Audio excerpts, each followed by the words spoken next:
নমস্কার বন্ধুরা, বুলার হেসেল অ্যান্ড ব্লগসে সবাইকে স্বাগত জানিয়ে আজ একটা জিভে জল আনা কুলের আচারের রেসিপি নিয়ে চলে এসেছি। সেজন্য বাজার থেকে 1 কেজি কুল দুদিন আগে এনে ভালো করে ধুয়ে রোদে শুকিয়ে নেওয়া হয়েছে।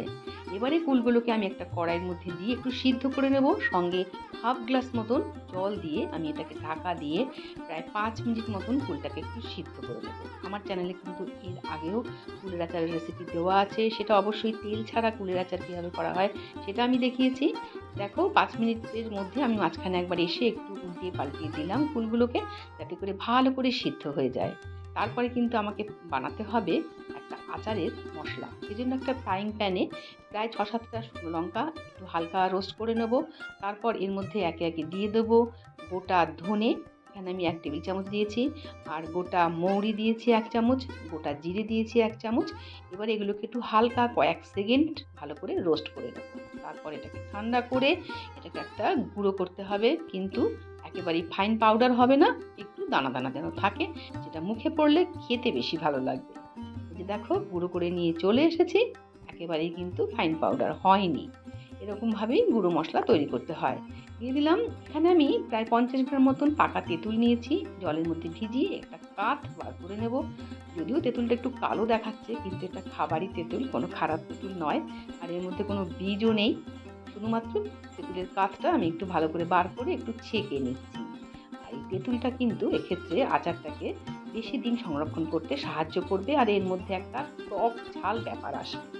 এদিকে কুলগুলো সিদ্ধ হয়ে গেছে, এবার আমি কুলগুলোকে জল থেকে তুলে নিচ্ছি। যদিও যেটুকু জল দিয়েছি পুরোটাই সিদ্ধ হয়ে গেছে, মাত্র অল্প কিছু জল পড়েছিল। এবারে ঠান্ডা হয়ে যাবার পর কিন্তু এরকম একটা স্ম্যাশার দিয়ে ভালো করে কুলগুলোকে চটকে নিতে হবে। ইচ্ছে হলে এই কাজটা তোমরা হাত দিয়েও করতে পারো, কোনো অসুবিধে নেই। কুলটাকে ভালো করে চটকে নিতে হবে, যার ফলে এর মধ্যে সমস্ত মশলাগুলো কিন্তু মশলার ফ্লেভার এর মধ্যে ঢুকে যাবে। দেখতেই পাচ্ছ কুলগুলো কতটা সফট হয়ে গেছে। তারপর রান্না আমি আচারটা বানাবো সর্ষের তেলে, সেখানে সেজন্য আমি 2 চামচ সর্ষের তেল দিয়েছি, আর 1 চামচ 5 ফোড়ন দিয়েছি, আর 2টো শুকনো লঙ্কা দিয়ে হালকা একটু নাড়াচাড়া করে নেব। খুব বেশি তেল কিন্তু আমি এখানে ব্যবহার করিনি।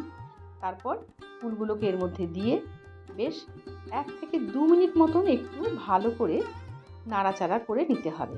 ভাজা ভাজা হবে না, জাস্ট একটু ফুলগুলোর গায়ে যেন সমস্ত তেলের কোটিংটা পড়ে যায়। এইভাবেই ভালো করে একটু নেড়ে চেড়ে নিচ্ছি। যারা আমার ভিডিওটা আজকে প্রথম দেখছো, অবশ্যই কিন্তু চ্যানেলটাকে সাবস্ক্রাইব করে বেল বাটনে ক্লিক করে আমার পাশেই থেকো। দিয়ে দিলাম স্বাদ মতন লবণ, আর আমি এখানে আচারটা করব আখের গুড় দিয়ে। এখানে প্রায় 250 গ্রাম মতন আখের গুড় নিয়েছি, আর কুল ছিল 1 কেজি। আমি আচার বানাতে আখের গুড়টাকেই বেশি প্রেফার করি। আমি চিনি দিয়ে আচার বানানো একেবারেই করি না, যেহেতু গুড়টা আমার ভীষণই ভালো লাগে, আর খাওয়াটাও খুব উপকারী, হেলদি একটা ব্যাপার। গুড়টা ভালো করে গলে যাওয়ার অপেক্ষা করতে হবে। দেখো দিতে বেশ সুন্দর গলেও গেছে। এরপর এই গুড়টাকে কিন্তু শুকোতে হবে, কিন্তু তার আগেই আমি তেঁতুলের পাতটা দিয়ে দিলাম।